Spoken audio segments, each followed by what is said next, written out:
Boa noite, pessoal. Boa noite a todos. Com muita alegria, mais uma vez estamos aqui reunidos. Mais uma reunião de estudo do Neto Gisiel, prosseguindo com a carta aos Filipenses de Paulo, né? Então, antes de começar, a Zezé, por favor, faz a prece para a gente. Pois não. Vamos então, fechando os nossos olhos, respirando profundamente e recebendo do mais alto esse envolvimento, essas vibrações de paz que neste momento nos envolvem. E vamos então elevar os nossos pensamentos a Deus, nosso Pai, a Jesus, nosso Mestre, e a todos os nossos benfeitores espirituais, para que possam nos envolverem neste momento, abrindo nossa mente, nossos corações, para que possamos, criando um ambiente propício a receber as bênçãos que o Evangelho nos traz, possamos absorver as lições da noite de hoje,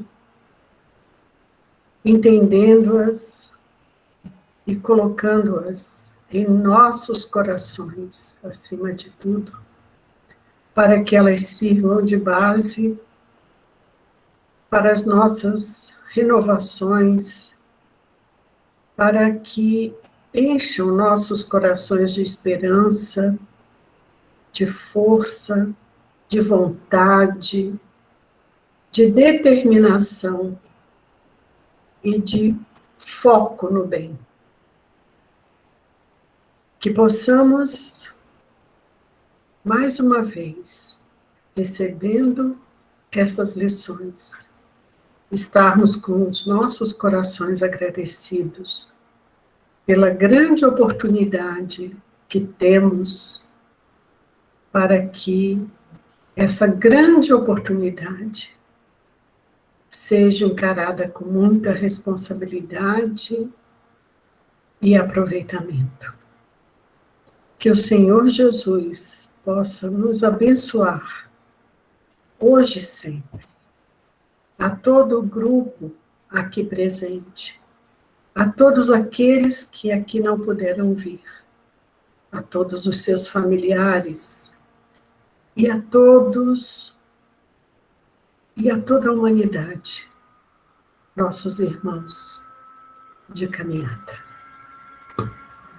Mas que, acima de tudo, rogamos que a vontade de Deus seja sempre soberana em nossas vidas, hoje, agora e sempre. Que assim seja, graças a Deus, graças a Jesus.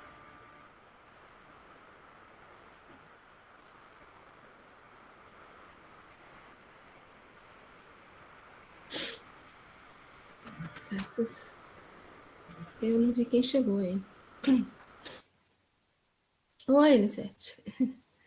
E a Maria Elisete também. Bom, pessoal. Boa noite. Boa noite para todos. Ai, peraí. Vamos preparar aqui.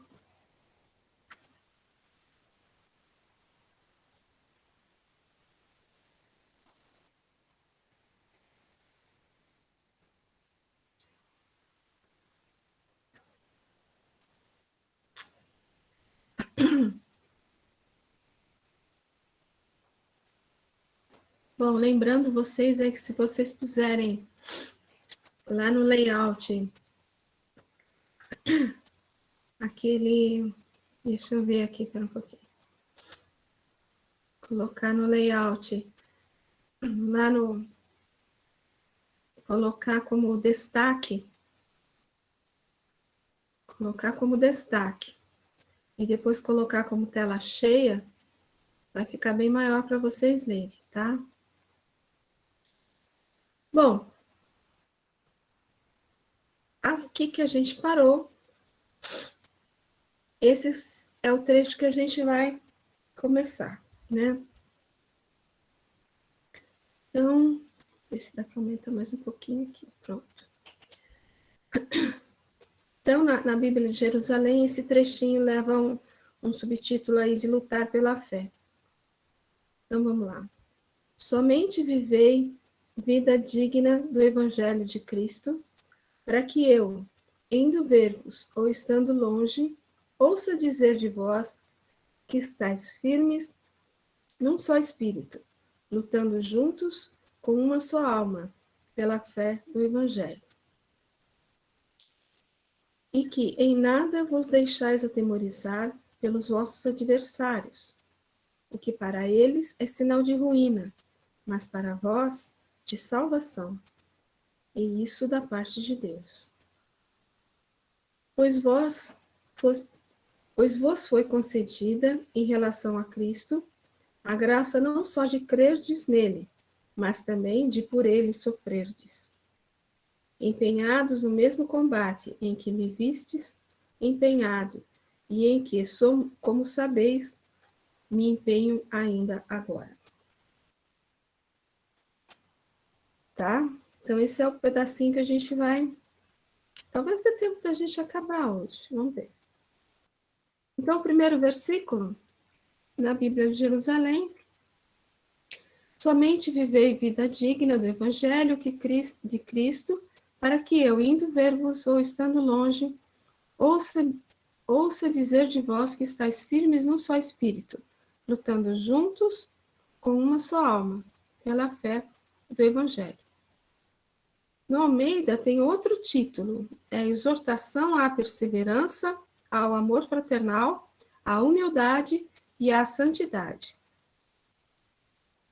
Somente deveis portar-vos dignamente conforme o Evangelho de Cristo, para que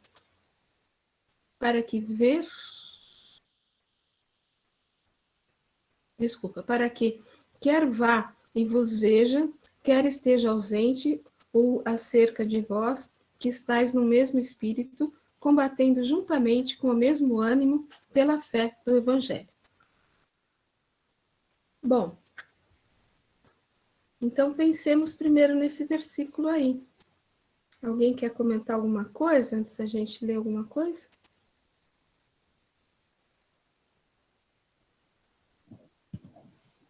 Eu acho que a gente pode falar sobre a questão da coerência, né? A coerência entre o que se faz e o que se fala. Porque quando a pessoa não é coerente, ela só fala bem, mas ela não pratica aquilo que ela fala, na verdade, como foi dito aí, mas se que eu possa, à distância ou próximo, ter a mesma referência de você, né? Eu entendi dessa forma. E isso só é possível quando a pessoa é coerente. Quando ela é a mesma em todos os ambientes, em todas as possibilidades, né? E a questão de ser correto, né? De realmente fazer as coisas de acordo com os ensinamentos de Jesus. Então, ser coerente sempre com esses ensinamentos. Muito bom, Soninha. Bom mesmo. Mais alguma coisa, gente?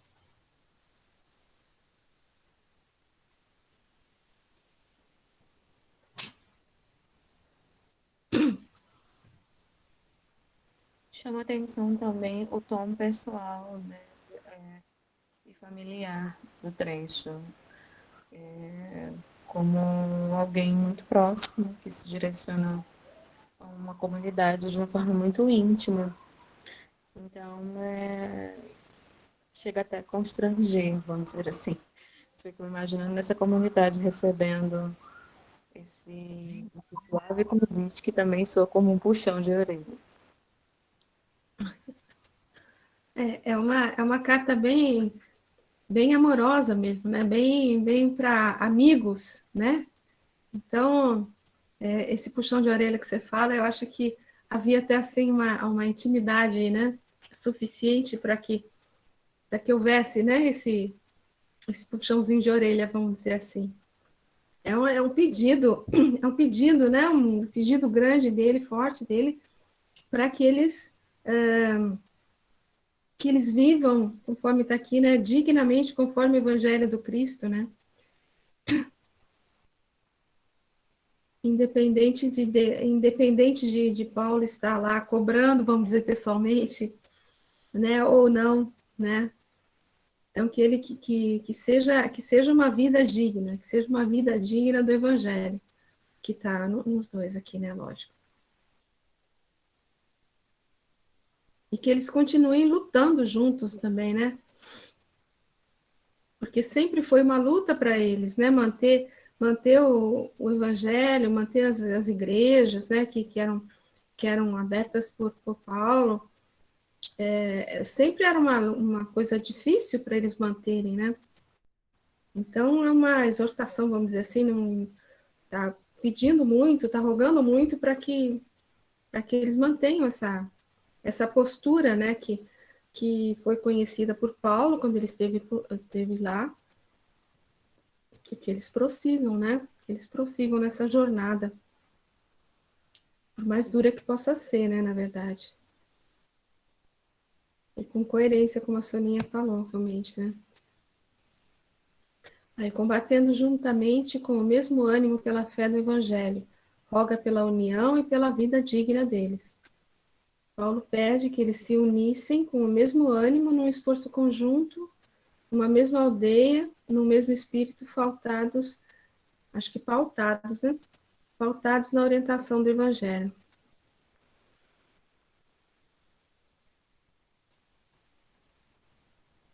Tudo bem? Vamos ler? Ô, Val, Fala, querida. tem aí também essa conotação do bom ânimo, né? Porque, por exemplo, hoje nós temos uma infinidade de mensagens, né, de comunicações, de orientações. Nossa, é o que não falta nos dias de hoje para que a gente se sinta direcionado para o bem, né? Através dos nossos benfeitores desencarnados, através das psicografias que recebemos da própria codificação da doutrina. Naquela época, né, a comunidade receber uma carta de Paulo, né, incentivando, falando, eu acho que serviria assim, servia, né, como um banho de bom ânimo, de aquela coisa que você respira assim, não, é isso aí, vamos em frente, né? Então, vindo dele, né, a figura de benfeitor que ele tinha na época para as comunidades, né, como um grande incentivador. Então, a importância dessas comunicações aí para as comunidades devia ser, imagina, eu fico pensando aqui, eles recebendo essa carta, todo mundo em volta, né, querendo ouvir o que ele estava falando e absorvendo as palavras dele, né, como força, porque a luta era bem grande para todos eles, né. Então, eu vejo assim, como essa injeção que ele dava às comunidades, né, de benfeitor que era, né. Muito bom, Zé, excelente. A gente tem, né, a notícia de que, acho que Simão Pedro falando, né, que as cartas eram lidas e faziam cópias, né, das cartas, e elas eram levadas para os outros grupos, né. Realmente, eu acho que se a gente fizer uma comparação com o que a gente tem hoje, seriam as mensagens maravilhosas, por exemplo, que a gente consegue ler aí tantas, né? Do Emmanuel e de tantos outros. Na época era o Evangelho e Paulo só, né? Uhum. E algumas outras, não tinha também, tem também, né? De Pedro, de João, mas... E isso é bom para a gente pensar, porque na valorização disso tudo que a gente tem, né? Que a gente bebe de doutrina pura, de evangelho puro, porque isso é de uma importância, assim, grandiosa, porque há no mundo, né, pessoas que não conhecem a doutrina, não conhecem Jesus. E a gente tem essa possibilidade, é muito importante. Oi, começou um barulho.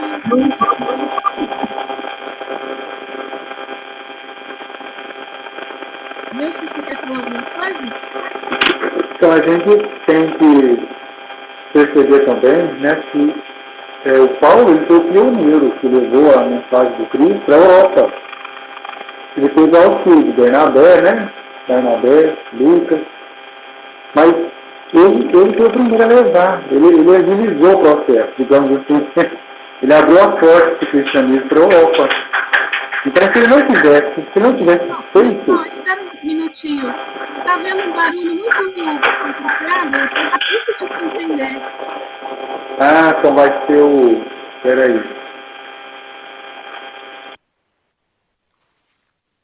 Para o barulho. Melhorou? Oh, 1000%. O Bluetooth estava ligado. 1000%. Eu estou ouvindo vocês aqui e estou arrumando aqui a pia da cozinha. Todo casado com criança dentro de casa é assim. É isso aí, mas você podia falar de novo, por favor, querido? Sim. Se for para a gente perceber, para vocês verem, o Paulo foi o primeiro, né, o pioneiro que levou a mensagem do Cristo para a Europa. Ele teve o auxílio de Barnabé, né, de Lucas, mas ele que levou, ele que começou, ele que abriu as portas para o cristianismo para a Europa. Então, se ele não tivesse feito isso, o cristianismo ia chegar lá, né, a mensagem do Cristo ia chegar. Na Europa até em Roma, ia espalhar. Mas ele meio que agilizou o processo. E com suas cartas, né? É interessante a gente ver todo o trabalho dele e da alegria do pessoal né, da região ali, europeu mesmo, de ter mais próximo deles a presença dele, do Paulo, de ver um apóstolo, né, mais próximo, vivo ali, pregando, levando a mensagem, porque às vezes fica tão distante, né? Ah, quem falou? Ah, foi fulano de tal, nunca teve aqui, nunca ninguém viu, mas veio a informação, mas ele foi, né? Ele foi. Então a contribuição dele é muito importante mesmo. Realmente. Bom, podemos ler um texto aqui? Quem gostaria de ler para a gente hoje?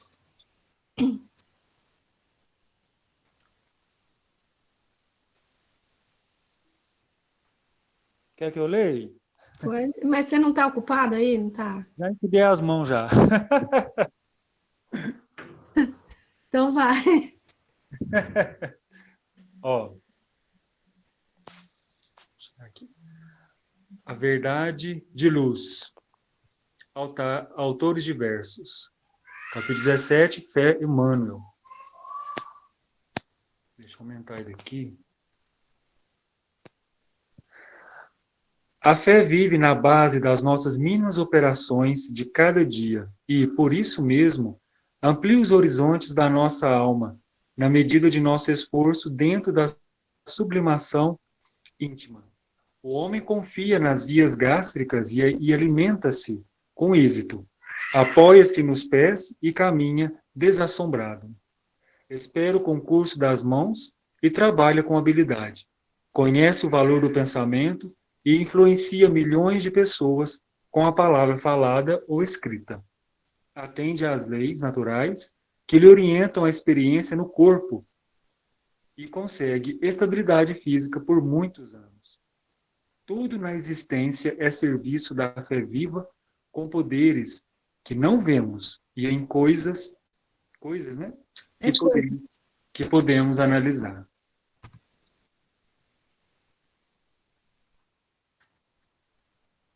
É por essa razão que, além da terra, cada criatura encontra aquilo que cultivou. O avarento exclusivamente entregue ao dinheiro receberá em miragens de ouro a sua desventura infernal. O viciado, que se consagrou às sensações mentirosas da carne, achará no desejo insatisfeito a tortura de cada instante.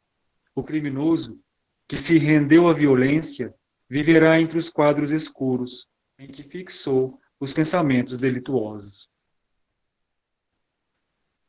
O espírito inerte, que se devotou à ociosidade, reconhecer-se-á na paisagem fria e desolada dos que se relegaram à retaguarda de preguiça ou desânimo.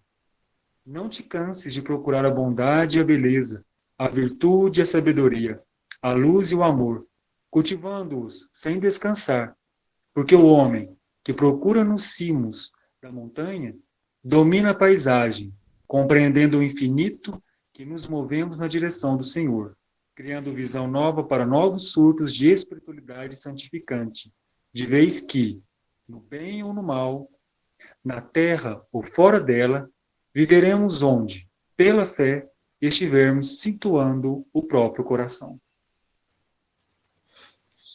E aí, pessoal?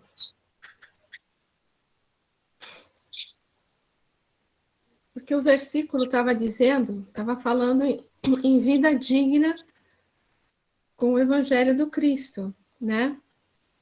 E aí, quando ele fala tantas coisas que a gente faz, se apoiando em leis naturais, né? A gente se apoia na ciência, na verdade, às vezes, com tantas coisas, mas nem se atenta ao fato de que você está se apoiando na ciência, né? Mas quando você se apoia em outras coisas, né? Por exemplo, no avarento, o viciado, o criminoso, aí você está cultivando outras questões, né? São aí os quadros de pensamentos delituosos que ele fala, né? Então, para uma vida digna com o Evangelho, é esse nono item aqui que vale, né? Não se canse de procurar a bondade e a beleza, a virtude e a sabedoria, a luz e o amor.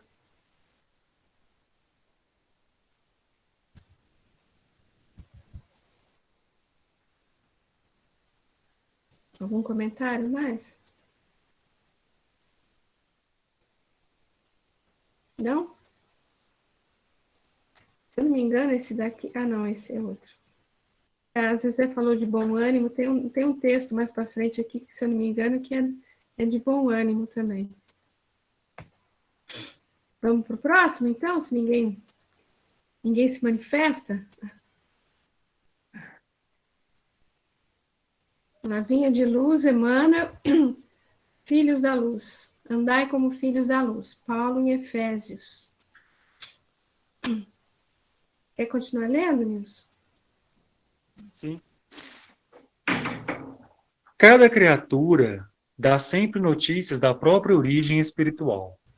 Os atos, palavras e pensamentos constituem informações vivas na zona mental de que procedemos. Os filhos da inquietude costumam abafar quem os ouve, em mantos escuros de aflição. Os rebentos da tristeza espalham o nevoeiro do desânimo. Os cultivadores da irritação fulminam o espírito da gentileza com os raios da cólera. Os portadores de interesses mesquinhos ensombram a estrada em que transitam, estabelecendo escuro clima nas mentes alheias. Os corações endurecidos geram nuvens de desconfiança por onde passam. Os afeiçoados à calúnia e à maledicência distribuem venenosos quilhões de trevas com que os improvisam grandes males e grandes crimes. Os cristãos, todavia, são filhos da luz, e a missão da luz é uniforme e insofismável. Beneficia a todos sem distinção. Não formula exigências para dar. Afasta a sombra sem alarde. Espalha alegria e revelação crescentes. Semeia renovadas esperanças. Esclarece, ensina, ampara e irradia-se.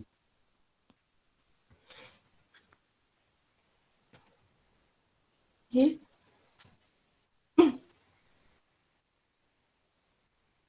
Quanta responsabilidade, né? Nem me fale.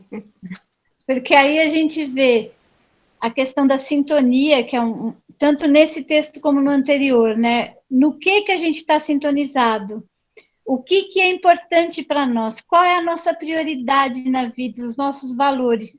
Com base nisso, a gente acaba seguindo a nossa vida, às vezes com um olhar positivo ou muito negativo, né?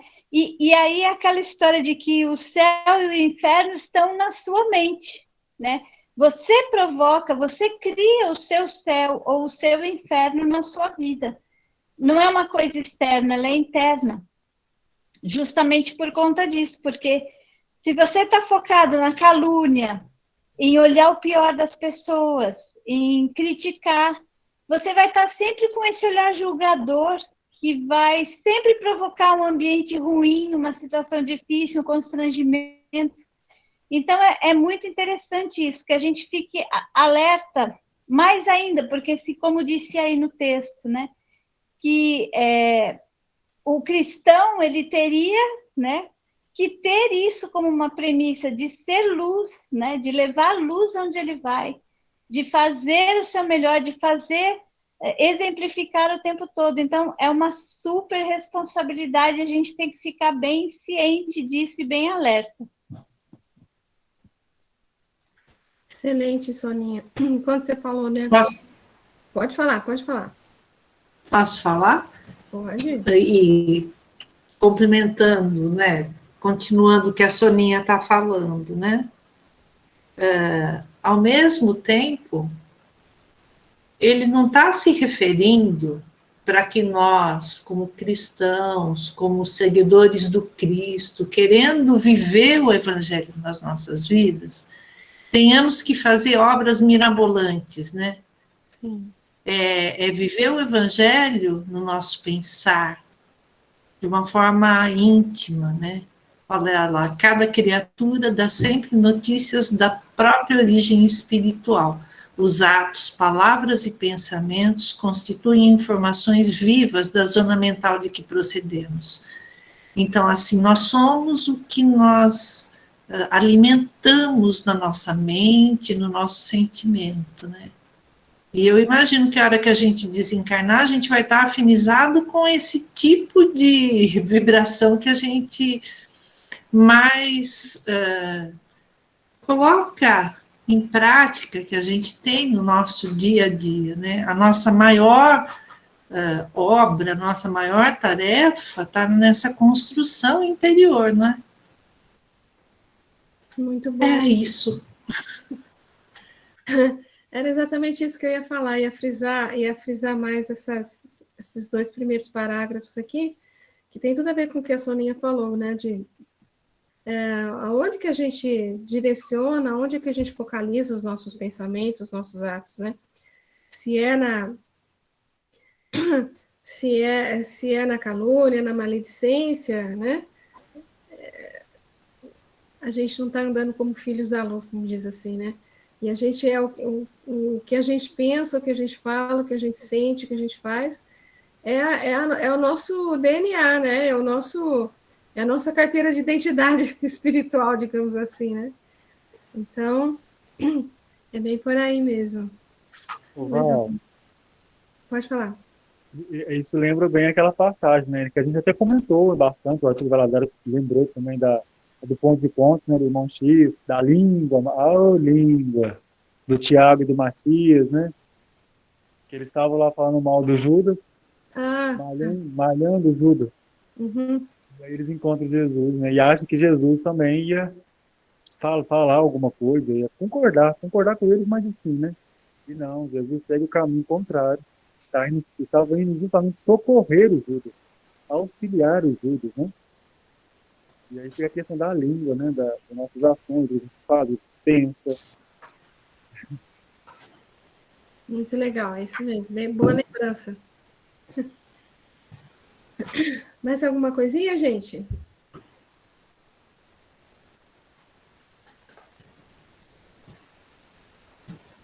Pessoalzinho quietinho. Meia dúzia de frases do Emmanuel já é uma lição para a gente o tempo inteiro. Olha, beneficia todos sem distinção, não formula exigências para dar, afasta a sombra sem alarde, espalha alegria e revelação crescentes, semeia renovadas esperanças, esclarece, ensina, ampara e irradia-se. Gente, é só isso que tem que fazer. Só. É só isso. Né? Ele é tão claro,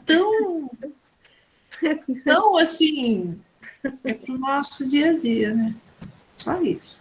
A receita está aí, né? Eu sei por que a gente não segue, né?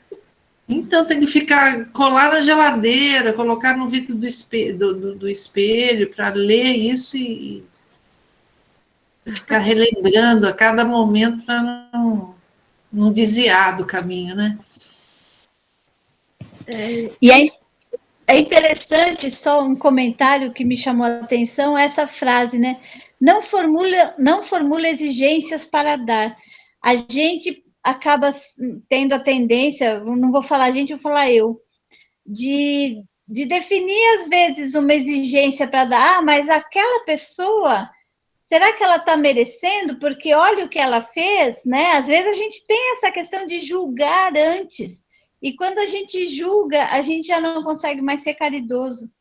Então, assim, a gente tem que tomar muito cuidado com isso, de ter essa clareza de que a gente não tem que estabelecer critérios. A caridade não pode ter critérios, né? Assim, critério de exigência. Não, ó, só se a pessoa agir assim, ou fizer tal coisa, ou seguir por esse caminho, ou responder tal coisa, é que ela deve ser ajudada. Não.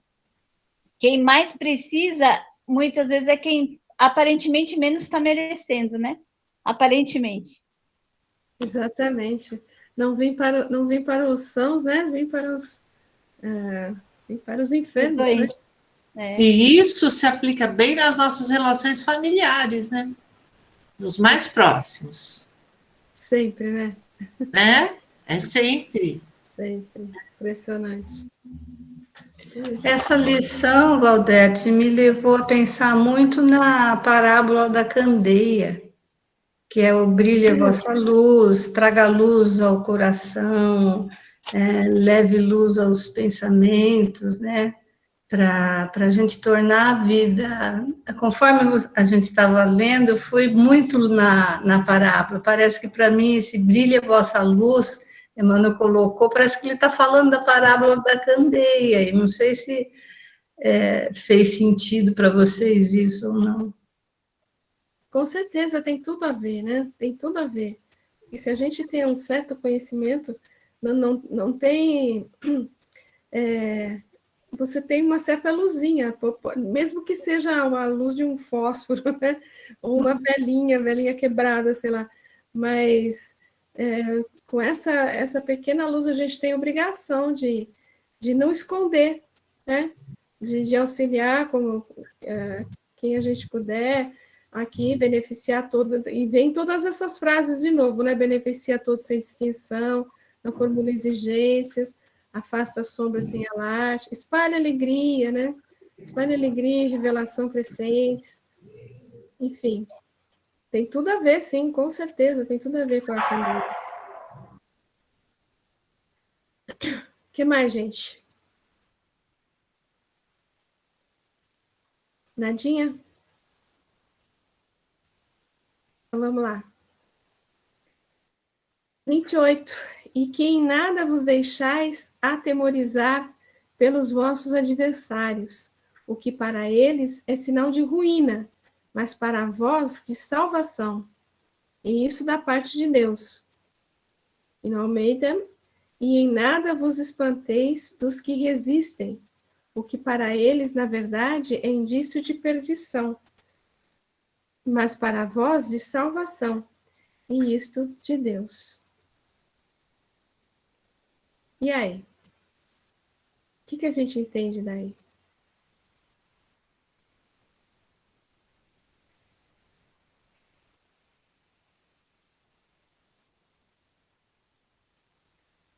A gente falou que eles passavam por diversas perseguições, né? todos os cristãos sofreram perseguição e sofreram muitas dificuldades de toda a ordem, né? Então, quando ele fala aqui, em nada vos deixai atemorizar pelos adversários, não se deixe abater por todas essas intrigas, essas perseguições, os que dizem o contrário, né?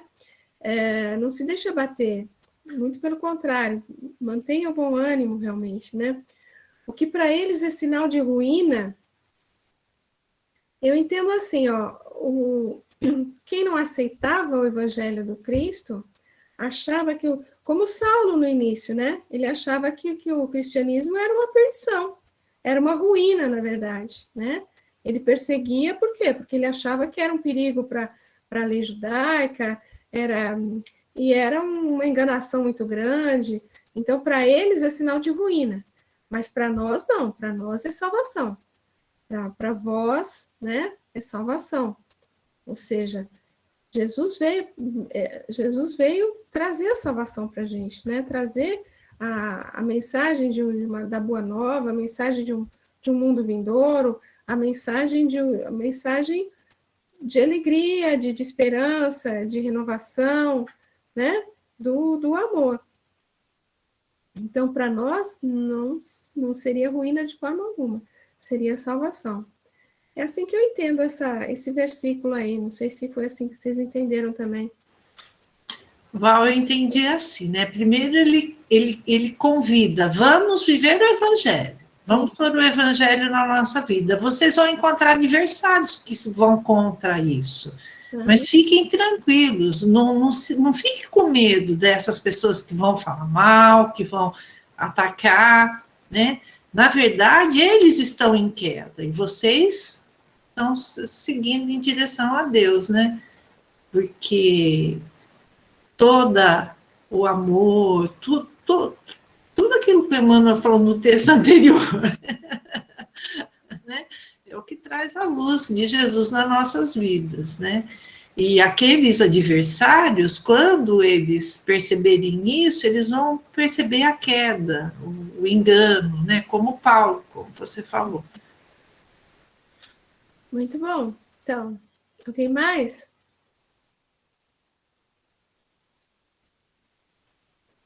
Nossa, ninguém acha nada. Ah, tá aqui o texto que eu comentei, Zezé. De ânimo forte. Vinha de luz, Emmanuel. De ânimo forte. Porque Deus não vos deu espírito de temor, mas de fortaleza, amor e moderação. Paulo em Timóteo. Quer continuar lendo? Sim. Deixa eu pôr aqui. Eu aumentei. Não faltam recursos de trabalho espiritual a todo irmão que deseje reerguer-se, aprimorar-se, elevar-se. Lacunas e necessidades, problemas e obstáculos desafiam o espírito de serviço dos companheiros da fé em toda parte. A ignorância pede instrutores, a dor reclama enfermeiros, o desespero suplica orientadores.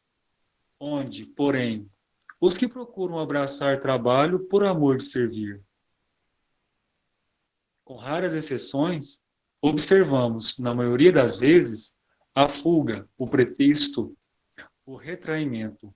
Aqui, há temor de responsabilidade. Ali, receios da crítica. Acolá, pavor da iniciativa a benefício de todos. Como poderá o artista fazer ouvir a beleza da melancolia se lhe foge um instrumento? Nesse caso, temos em Jesus o artista divino, e em nós outros, encarnados e desencarnados, os instrumentos dele para a eterna melodia do bem do mundo. Se algemamos o coração ao medo de trabalhar em benefício coletivo, como encontrar serviço feito que tranquilize e ajude a nós mesmos? Como recolher felicidade que não semeamos ou amealhar dons de que nos afastamos suspeitosos? onde esteja a possibilidade de sermos úteis, avancemos de ânimo forte, para a frente, construindo bem, ainda que defrontados pela ironia, pela frieza ou pela ingratidão, porque, conforme a palavra iluminada do apóstolo dos gentios, Deus não nos deu o espírito de temor, mas de fortaleza, amor e moderação. É muito bonito. Lindo, né? Quem quer comentar alguma coisa, gente? Nessa última frase aí, eu lembrei da frase dele mesmo, né? Tudo posso naquele que me fortalece, né?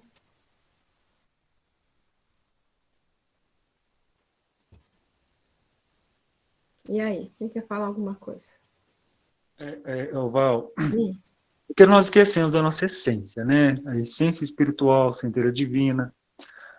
Buda, ele falava direto para os discípulos dele, que todos vocês são Budas.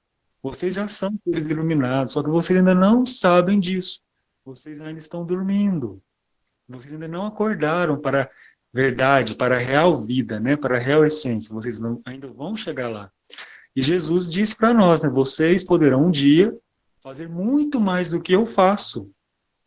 Porque ele sabia da escala ascensional que nós seremos um dia Cristos também, né? Então, assim, eu vejo muito nesse texto, essa nossa essência real, divina, que a gente ainda não acordou para ela. Muito bom, Nilson. É isso mesmo. Lembrando sempre isso aqui, né? Que a gente é instrumento dele, né? Ele conta com a gente, eu sempre falo isso, né? Ele conta com a gente. Para a gente fazer todas aquelas 6 frases do Emmanuel lá, né?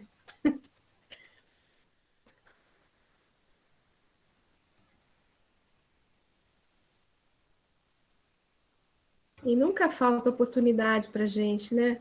Nunca falta o recurso de trabalho espiritual. Todo irmão que deseja erguer-se, aprimorar-se, sempre tem alguma coisa que a gente pode fazer, né? Nunca, ainda mais nesse momento que tem tanta gente necessitada, né? Tem tanta gente pedindo ajuda.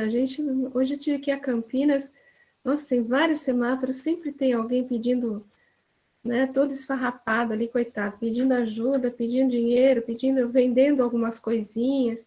As pessoas que vendiam coisas nos semáforos aumentaram assim tremendamente, porque parece que é assim, uma oportunidade única que eles podem ter, né? Então, difícil, né? Difícil. Então, sempre tem alguma coisinha. Às vezes, uma moeda que você dá para alguém ali pode representar o prato dela do dia, né? É difícil isso, viu? É difícil para a pessoa que está lá, é difícil para a gente também, né? Porque se eu desse para todo mundo hoje que eu vi nos semáforos, eu não ia ter o que dá, porque a gente não carrega mais dinheiro. Então, é complicado. Ô, Val. Desculpa só um pouquinho, Zezé. Isso só pensando na questão material, né? Na questão material. Só que existem muitas outras oportunidades que a gente tem, né? Até dentro de casa, como a Silvinha falou, né? Que não são instrumentos, são recursos de trabalho. Não são oportunidades brilhantes, né? Que Jesus oferece para a gente, né? Zezé, pode falar. Eu estava aqui refletindo sobre essa questão do espírito, não nos deu o espírito de temor, né? Porque muitas vezes nós somos engessados, né? Por esse espírito de temor, né? A gente teme a reprovação, a gente teme a responsabilidade, né? A gente muitas vezes se fecha num casulo de proteção que nos impede de termos esse espírito de serviço, né, por amor ao serviço, né, e a gente se engabela com desculpas, aquela outra, mas no fundo a gente sente medo, e isso é muito ruim, né, não, é o que Paulo nos convida a esse bom ânimo, né? Porque para o trabalhador, a gente vê nos grandes exemplos, né, do cristianismo, do evangelho, que o evangelho nos traz, esse espírito de fortaleza, né, de bom ânimo, destemido, que enfrentava qualquer coisa em nome da verdade, buscando ali apresentar a doutrina, coisa que era, né, uma novidade na época, mas a fé, né, como a lição anterior, né, a fortaleza da fé, eu acho que dá esse espírito de não temor das, vamos dizer assim, das responsabilidades que a gente assume, porque nada vem de graça, né? Quando a gente assume qualquer tipo de trabalho, nós vamos ter que ter uma dose de renúncia, né?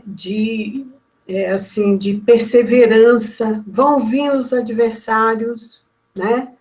Combatendo de uma forma, de outra, às vezes aqueles ataques que nos deixam desanimados mesmo, né?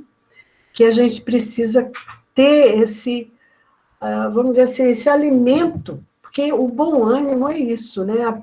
Esse alimento interior que a pessoa tem de não se deixar abater pelas dificuldades que aparecem no caminho.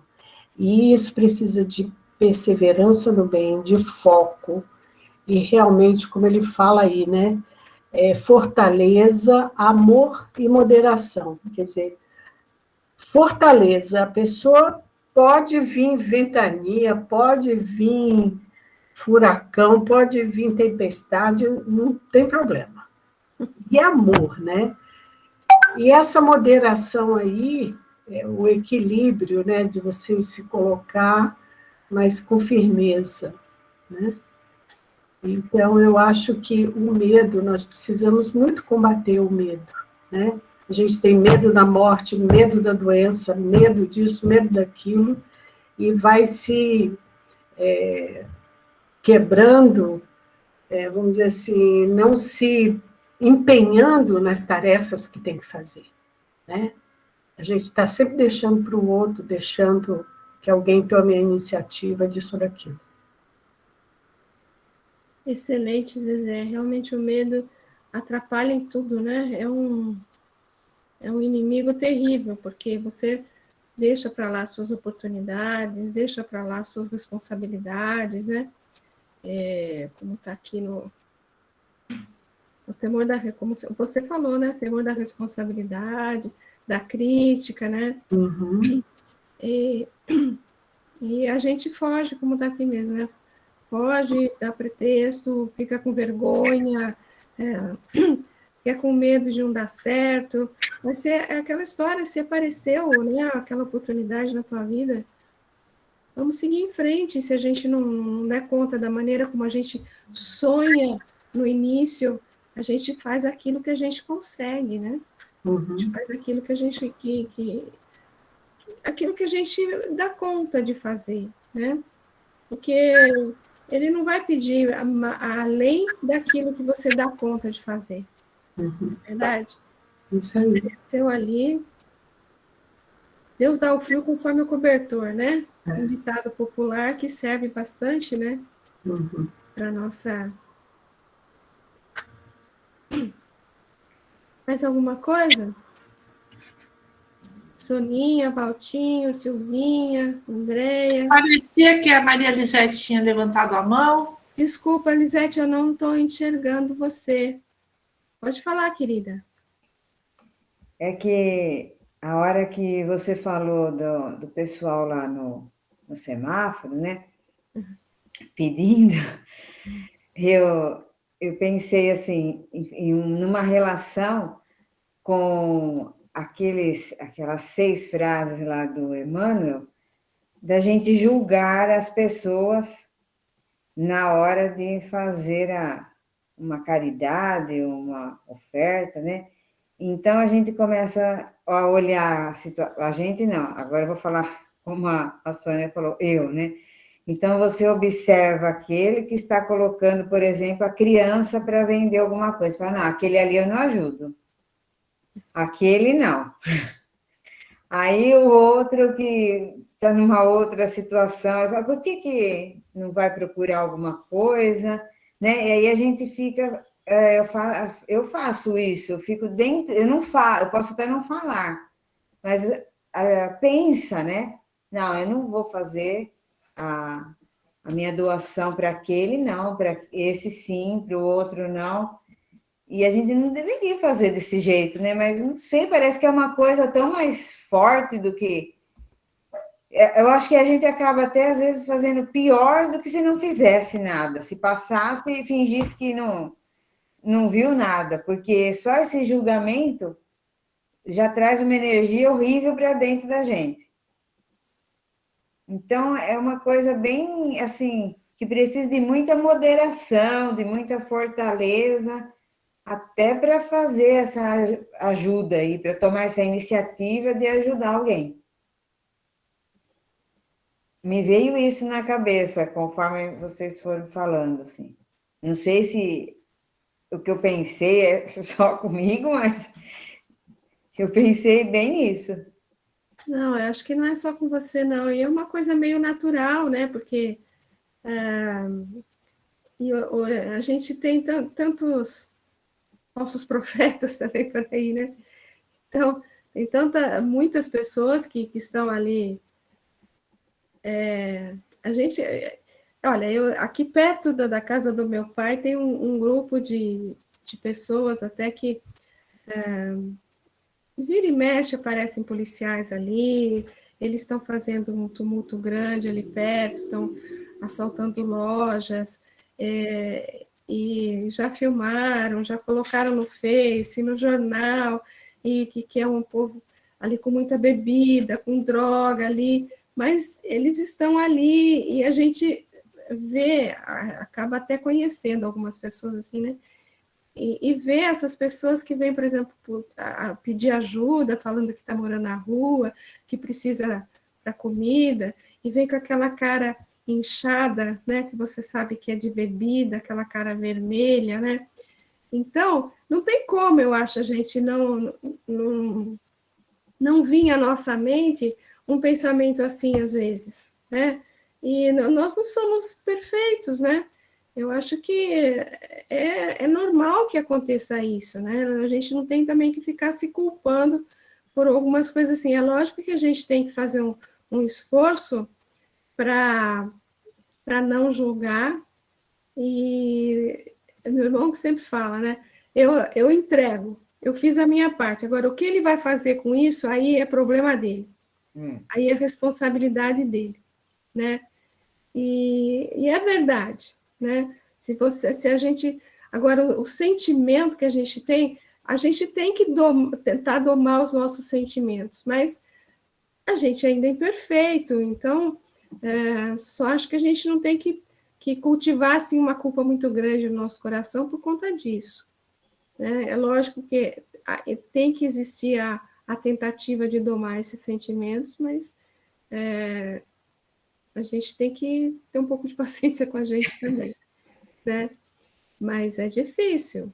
A gente vê muitas pessoas que como você falou, apoia a criança ali, é para sensibilizar a pessoa que vai dar, né? Então, não deixa de ser difícil. É nosso trajeto aqui, minha amiga. Né? Eu acho que não é você, não. Eu acho que muita gente faz esse julgamento e é meio que normal, eu acho, que para o nosso estágio aqui na Terra, né? Sei lá. Alguém mais quer comentar isso aí? Não, só da gente ter consciência, a gente julga. A primeira coisa a gente julga. Às vezes, quando você conhece uma pessoa, você já está julgando. Né? Ai, fui com a cara dela, não fui. Eu acho que como a gente está nesse processo de melhoramento, querendo realmente se transformar, a gente perceber que a gente está julgando já é um passo, né? Como você disse, Val, eu acho que a gente tem que tomar cuidado para não se culpar também, né? E daí, porque sentimento, você sente.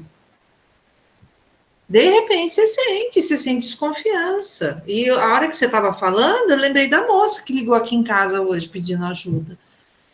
E por telefone, eu já defini, por telefone eu não dou para ninguém, eu dou para o lugar que eu conheço, que eu tenho contato, para as pessoas que eu tenho referência.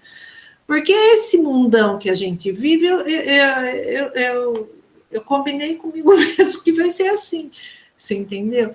Mas a hora que eu desliguei o telefone, eu pensei, falei, nossa, Sibeliana, você está julgando. E se essa moça for de uma instituição de verdade que está precisando?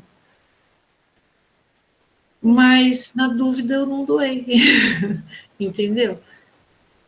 Mas você Não também, sei. também é assim, eu acho que, como eu falei aquela hora, a gente tem que fazer o que está dentro da nossa possibilidade também, né? Porque aqui também tem, aqui na casa do meu pai também tem, o que tem de telefonema a gente pedindo ajuda, se a gente for ceder a tudo, a gente não dá conta. Pelo menos é aqui, porque aqui aparece muito, muito. Então, eu também tenho essa postura que você falou. Aquele que a gente conhece, tem algumas instituições que você conhece e você ajuda a fazer o quê? E quando você tem essa dúvida, como a gente também é imperfeito, existem muitos por aí imperfeitos. Né? Então, muitos que ainda... É o nosso caminhar aí.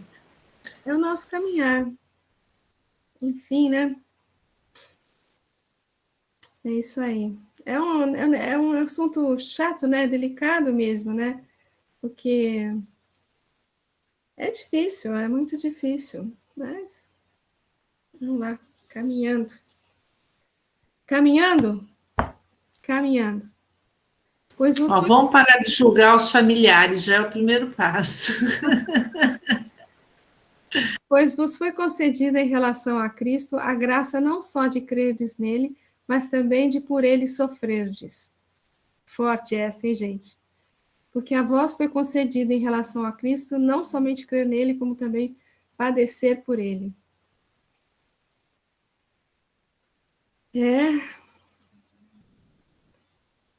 Alguém quer comentar? Eu acho tão forte isso daí. Eu acho que o padecer por ele dá até para a gente entender a questão dessa mudança interior, né? Porque é uma luta interna difícil de você falar, eu estou sentindo isso, mas eu sei que o certo é isso. A minha vontade é não fazer, mas eu sei que eu deveria fazer. Eu não tô aqui citando especificamente essa situação que a gente falou, né? Uhum. De qualidade de rua, mas geral, né? As melhorias internas que a gente tem que fazer em nós mesmos. Então, é uma luta, é um sofrimento para o bem, mas às vezes é uma luta interna entre aquela história do lobo bom e o lobo feroz, o lobo bom, né? Então, assim, aquele que a gente alimenta é o que mais cresce. E é uma luta difícil, porque, assim, é o nosso instinto, a nossa vontade, a nossa tendência contra a nossa noção moral do que é certo e do que é errado. Então, não deixa de ser um sofrimento, mas é um sofrimento interno. Naquela época de Paulo, os sofrimentos eram bem outros, né? Porque eles eram perseguidos, eram apedrejados, eram mortos por serem cristãos. Hoje a gente não passa por isso, mas se a gente quer realmente ser um cristão, ser um bom cristão, o nosso sofrimento é a luta interna de melhoria, né? De busca de melhoria contra nossas tendências básicas, né? E além disso, e se melhorar. Brilhante, Soninha. Você foi muito bom mesmo, excelente. É o sofrimento que a gente tem por dentro de de ainda continuar fazendo aquilo que a gente sabe que não devia fazer, né? Aquele sofrimento ainda sou assim, não gostaria de ser assim, mas ainda sou dessa forma, né? Não deixa de ser um sofrimento muito grande, né? Desde que realmente você queira se melhorar, né? Desde que realmente você queira caminhar com Cristo, né? Brilhante, muito bom, Soninha. Esse é o bom combate, né? Bom combate. O bom combate que Paulo nos fala, né? Que ele combateu o bom combate. Esse é o bom combate, né? Com as nossas mazelas interiores, né?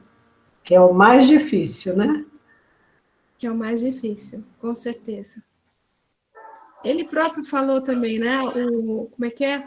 O bem que eu quero eu não faço, e o mal que eu não quero eu faço, não é? Em outra carta. É bem por aí, né?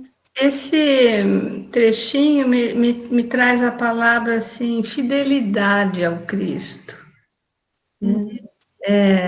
Esse sofrer e padecer por ele hoje, não mais como naquela época deles, né, dos cristãos primitivos, ou mesmo durante um período difícil da nossa história, mas de realmente ser fiel, é uma fidelidade que teríamos que ter com o Cristo, porque ele foi fiel ao Pai e ele foi fiel a nós, né? Então, ele sofreu por nós por fidelidade ao Pai.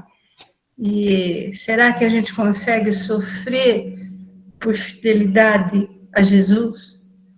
Para mim, me vem a palavra fidelidade. Passar as mesmas coisas que os discípulos passaram. Será que a gente seria capaz, né?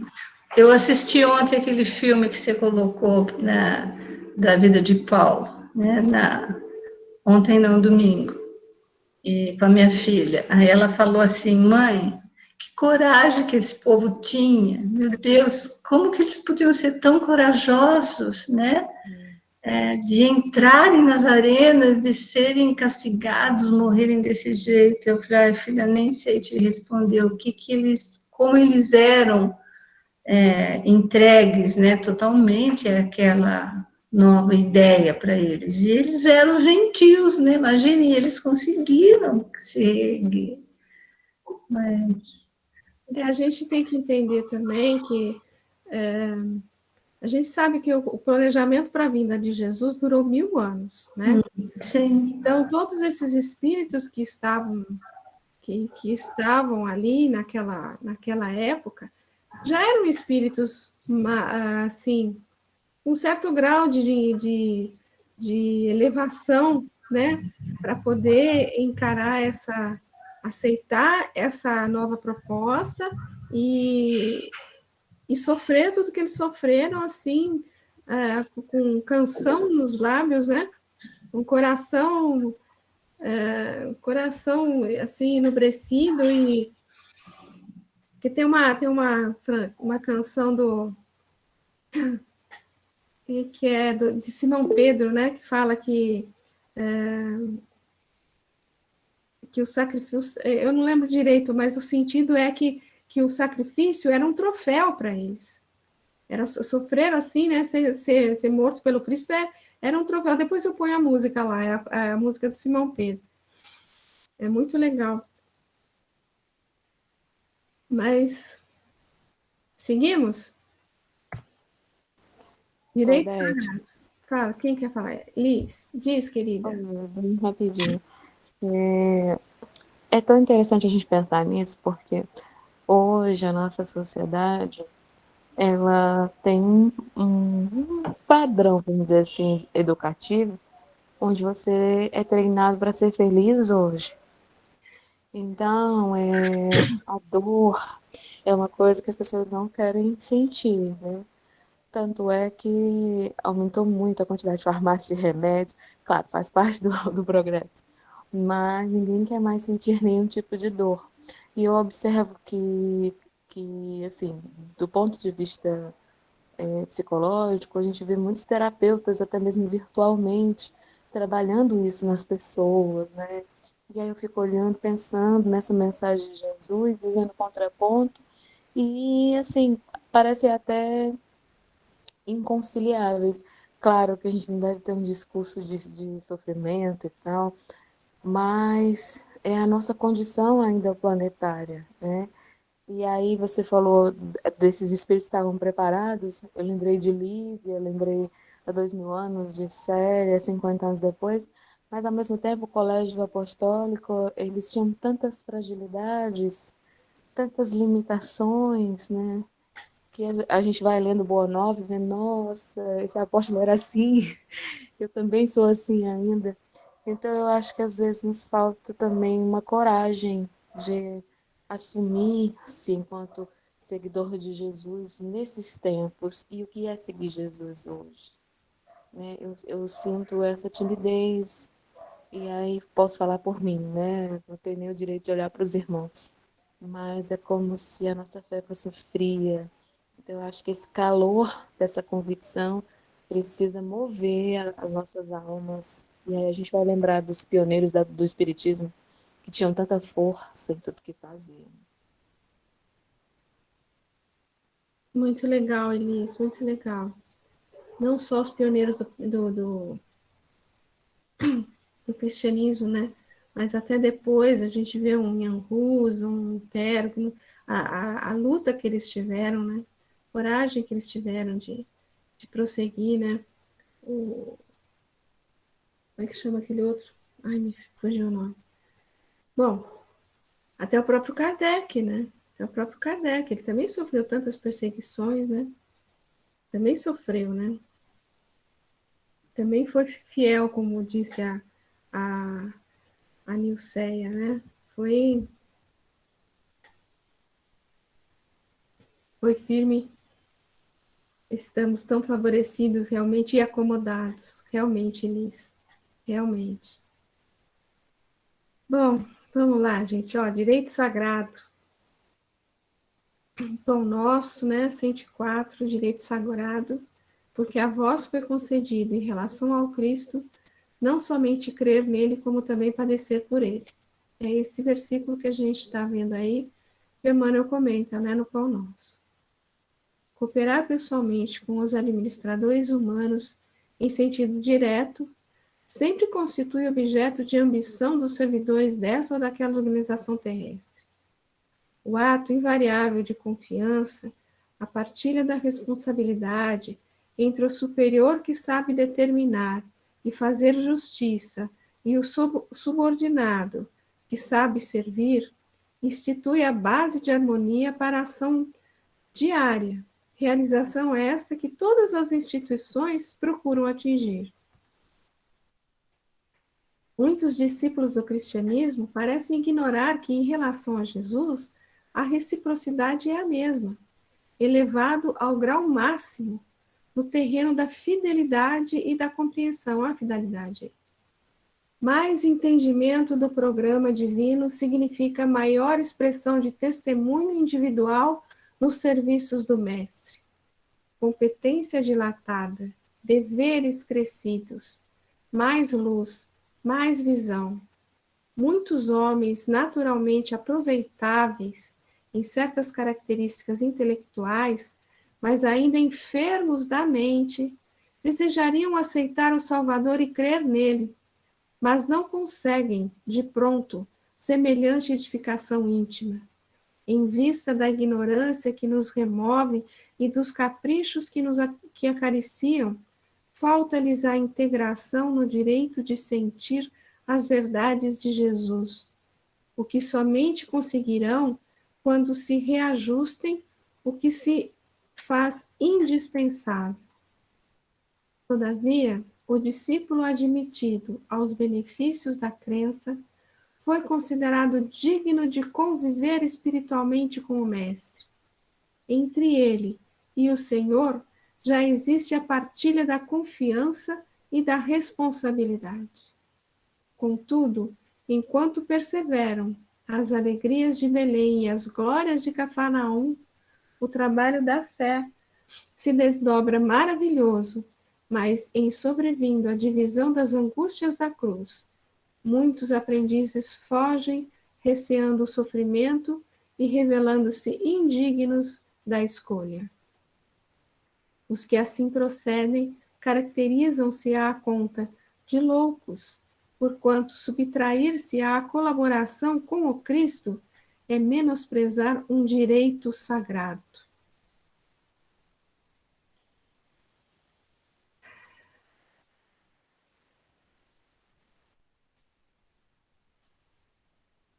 E aí, pessoal?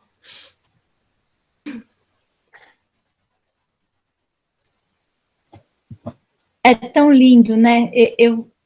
Foi muita coisa bonita, mas essa última frase foi a que mais mexeu comigo. A questão da gente compreender que, assim, não é mais do que um benefício, é mais do que... É um direito sagrado. Eu achei muito bonito isso. É uma questão de que, assim... Depende de nós temos direito a isso, mas depende de nós fazer a escolha, depende de nós decidir por esse caminho, depende de nós aceitar. É incrível, né? Porque se a gente for parar para pensar, é tudo tão positivo e a gente ainda fica relutante, fica em dúvida. Em alguns momentos você fica, mas o que eu vou... O que é melhor? O que eu vou escolher? A gente não devia ter dúvida de nada, né? Mas a gente tem dúvida. Em muitos momentos, a gente escolhe pela matéria e não pelo espírito. Escolhe por um prazer imediato em vez da felicidade futura. Escolhe cometer erros pelo prazer do orgulho de ter razão, de ser o que vence uma discussão. Você perde, às vezes, a alegria de estar presente junto com pessoas que você ama. Por conta de uma discussão, de um ponto de honra, de uma opinião, às vezes as pessoas se separam por anos. E a escolha deveria ser tão óbvia, né? Tão clara. O bom, o bem, o melhor deveria ser a nossa escolha mais clara, e não é. Como a gente sei lá, turrudo, como a gente é bobo, porque é esse direito sagrado, é um direito que a gente tem que a gente não usa, né? Muitas vezes é um direito que a gente tem, está disponível, é nossa escolha, livre-arbítrio, e a gente escolhe mal, escolhe errado. É assustador, né? Quando a gente para pensar nisso, é assustador. Por como que a gente pode fazer essa escolha equivocada que a gente faz mais vezes do que a escolha certa?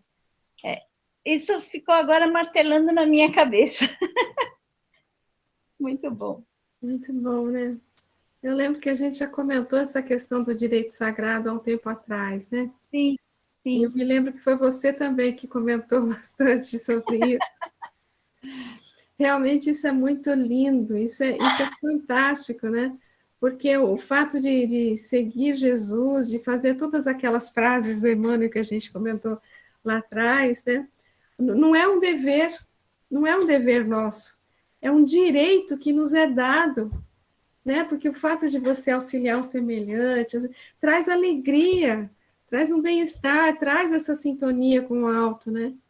Então, é um direito que ele dá para a gente de se aproximar dele, né?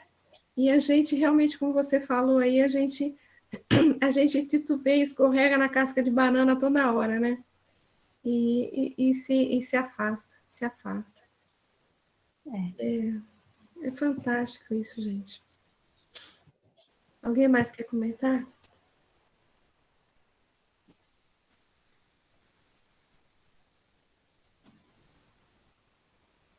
Não? Temos mais um texto aqui, que é o Padecer. Caminho, Verdade e Vida, do Emmanuel, capítulo 26. Nada temas das coisas que hás de padecer. Uma das maiores preocupações do Cristo foi alijar os fantasmas do medo. Olha o medo aqui que a gente comentou tanto, que a Zezé falou bastante também, né? Foi alijar os fantasmas do medo das estradas dos discípulos. A aquisição da fé não constitui fenômeno comum nas sendas da vida, traduz confiança plena. Afinal, o que significa padecer? O sofrimento de muitos homens, na essência, é muito semelhante ao do menino que perdeu seus brinquedos.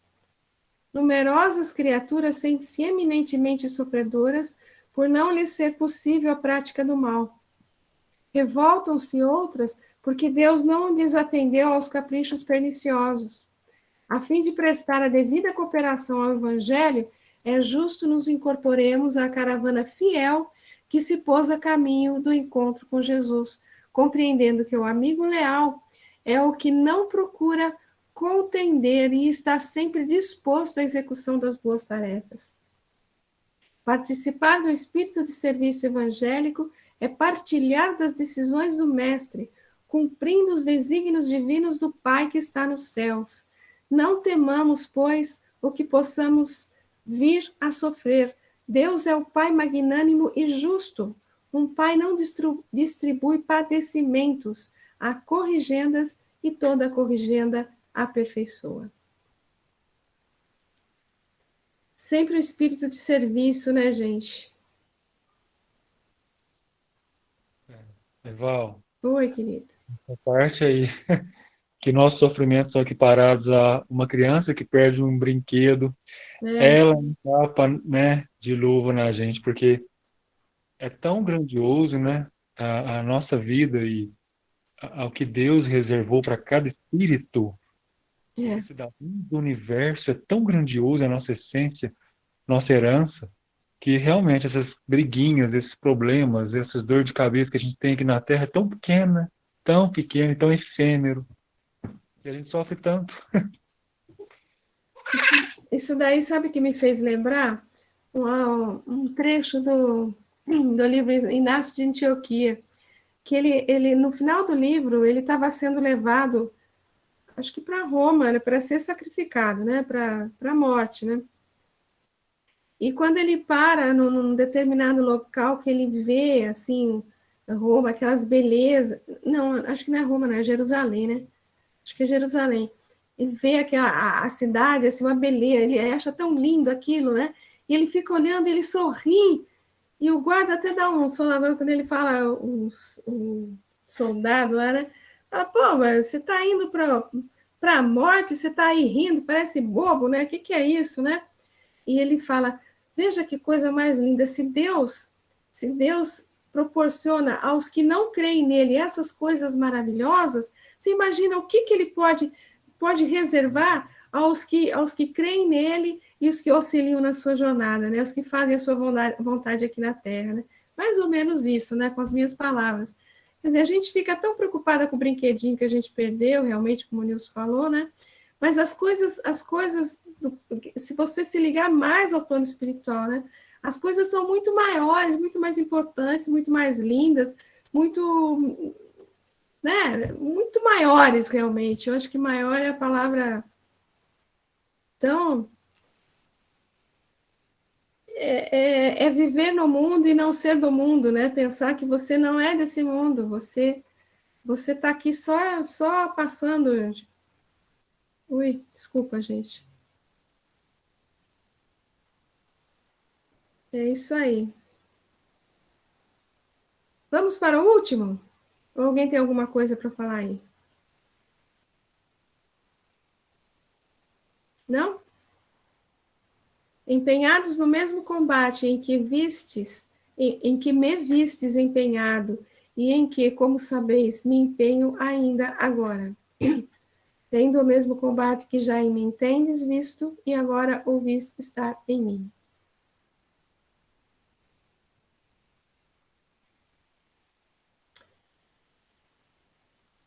Que tem tudo a ver com o que que a Soninha começou a falar, né? Que a gente continuou falando, que é o combate interior, né? Pão Nosso, Emmanuel, capítulo 179, combate interior. Tendo o mesmo combate que já em mim tendes visto e agora ouvis falar de mim. É o mesmo versículo que está aqui, né? Em plena juventude, Paulo Teceu armas contra as circunstâncias comuns, de modo a consolidar posição para impor-se no futuro da raça.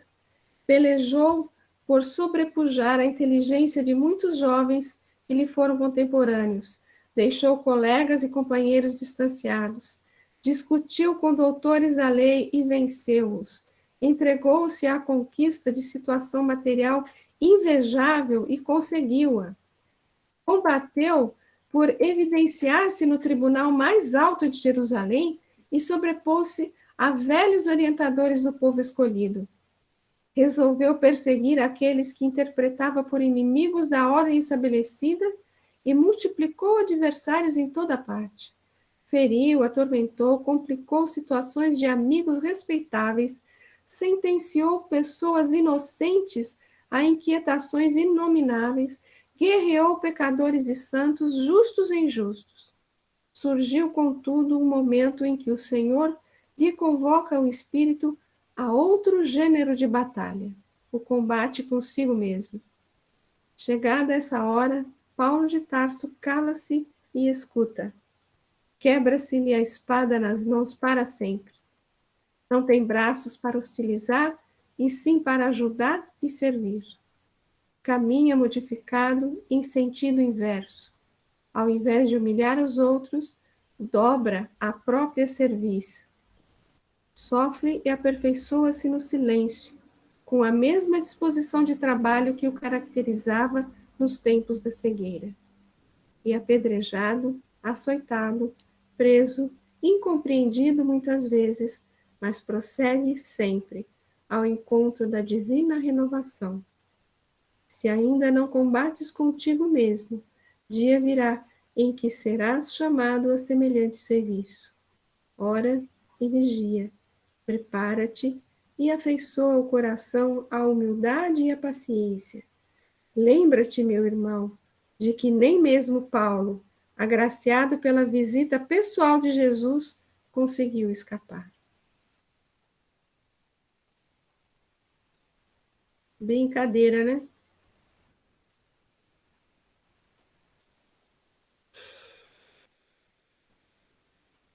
Então, primeiro ele ficou com todos aqueles brinquedos, né, do menino, como está escrito no texto anterior, né? Mas chegou um momento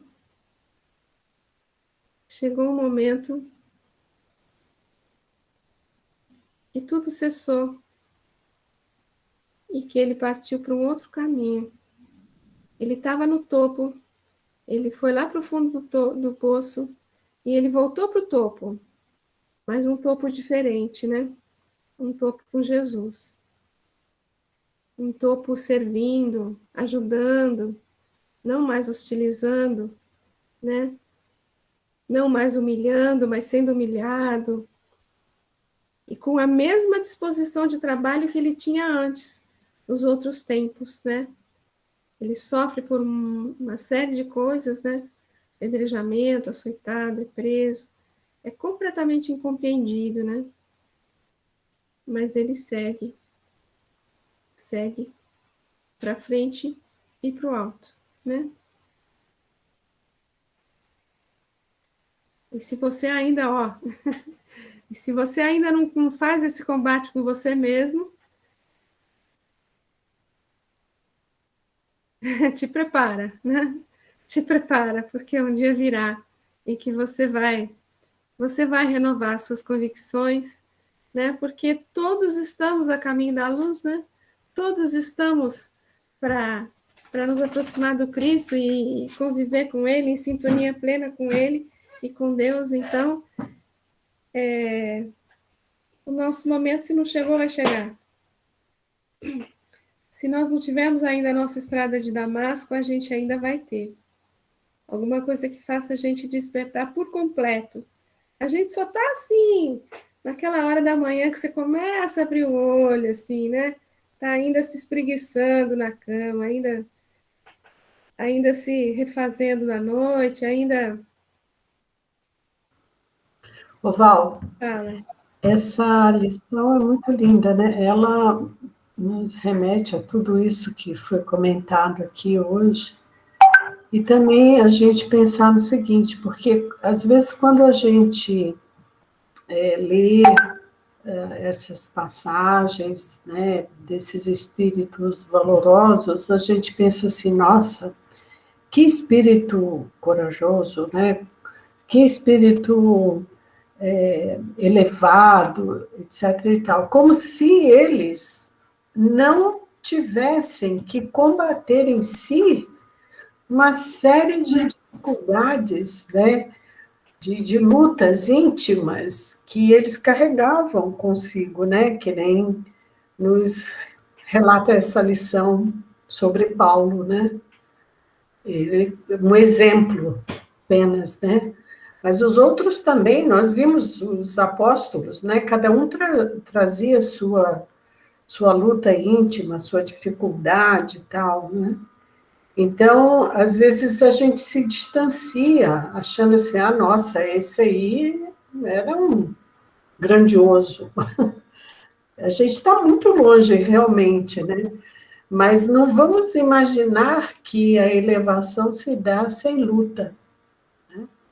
Cada um na sua necessidade, né? No seu ponto especial, né?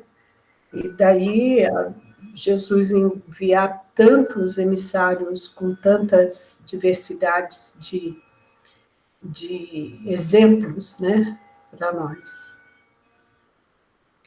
E esse combate interno, a gente vê muito, lógico, nos discípulos, como você comentou, né? Mas até nas obras de André Luiz, a gente pode observar, né? Todas as vezes que é contado a nós a história de cada um daqueles benfeitores, né? Do Clarencio, do Aulus, e todos eles, né? Até da Cipriana, não, como é que é o nome dela? Bom, enfim, todos aqueles benfeitores que aparecem nas obras de André Luiz, Narcisa, sei lá, todos eles, que quando contam a história deles, todos eles passaram por grandes problemas, por grandes lutas, e venceram aquelas lutas. Todos tiveram esse combate interior, né? Essa luta interior, né? Então,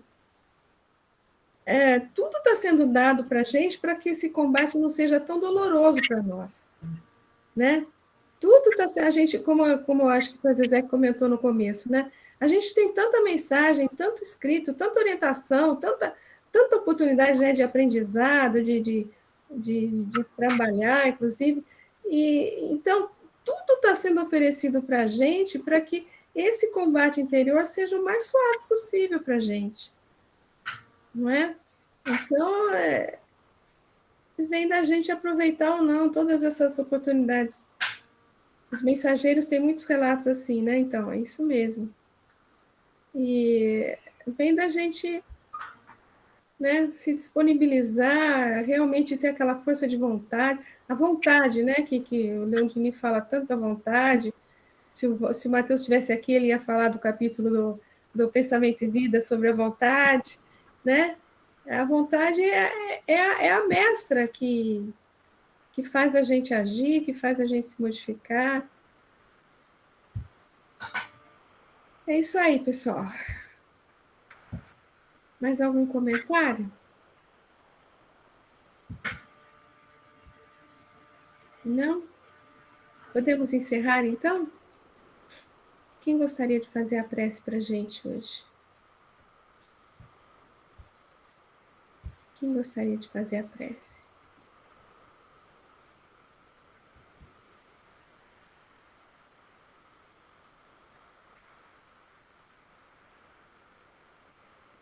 Mamãe mandou eu escolher este aqui, mas como eu sou teimosa, eu escolho esse daqui.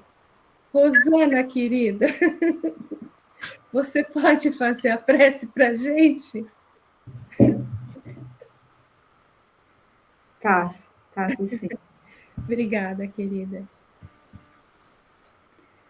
Então, vamos. Novamente, unindo os nossos corações, com os nossos mentores, com os instrutores da noite de hoje, que inspiraram, agradecendo essa oportunidade, que apesar de estarmos separados fisicamente, estamos unidos pelos laços do amor a Jesus. Vamos, durante essa semana, procurar meditar sobre tudo aquilo que foi dito, estudado, e que possamos trazer para o nosso coração, para conseguirmos praticar um pouquinho do que aqui foi falado.